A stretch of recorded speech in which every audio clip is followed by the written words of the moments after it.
Apple just announced an exciting new feature for the MacBook that has developers nervous. Let me explain why. Every year at WWDC, Apple announces software updates for their different platforms. This year, at WWDC 2023, they made an interesting announcement that will change how developers develop for the Mac.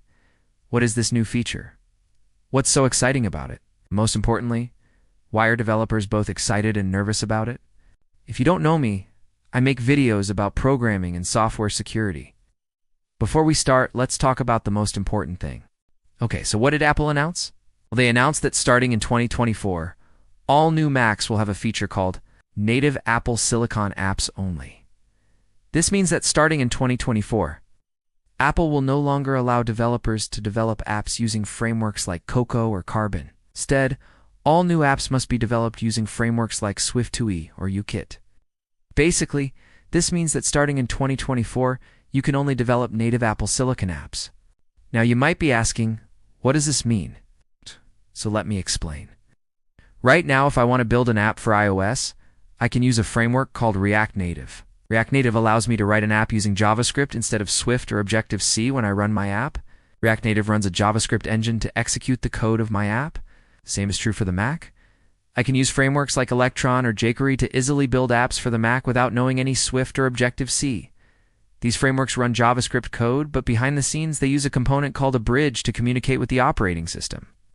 This bridge acts as a middleman between the JavaScript code of your app and the OS. It allows you to do things like open files or set up a network connection. Without this bridge, your app would not be able to interact with the operating system. So what's the problem here? Why is this a problem? The problem is that this bridge creates a security vulnerability. If you're not careful, an attacker could exploit this bridge to get complete control of your computer. In fact, in 2022, there was a vulnerability in Electron that would allow an attacker to exploit this bridge to get complete control of your computer. I made a video about it. You can watch it here. Now you might be asking, wait, doesn't this mean that the Mac is no longer as safe as it was before? And the answer is yes and no. Yes, this means that the Mac is less safe, because right now you have a lot of apps that run JavaScript that do not use a bridge. But the problem is that these apps will still run on the M2 and M3 chips. No, this does not mean that the Mac is less safe, because if you look at it from a software security perspective, the Mac has always been this way. For example, look at this vulnerability on macOS Ventura that would allow an attacker to escalate privileges using a maliciously crafted PDF. The reason this vulnerability existed is because of how the Mac handles user input. It does not matter if you run a native app or a cross-platform app. The Mac will still be vulnerable to vulnerabilities like this. So what's the solution? Well, the solution is to stop allowing developers to build apps that run JavaScript and instead force them to build apps that are truly native. This way you remove the bridge and you remove the associated vulnerabilities that come with it. Now, some people argue that you could also do this by forcing developers to update their apps to use WebAssembly instead of JavaScript. However, WebAssembly is not yet stable, and in my opinion it will take a few years before WebAssembly is ready for prime time. Now, you might be saying this is great, but I like using Electron to build apps for the Mac. Are you saying that I won't be able to build apps anymore? And the answer is no. You will still be able to build apps for the Mac using frameworks like Electron.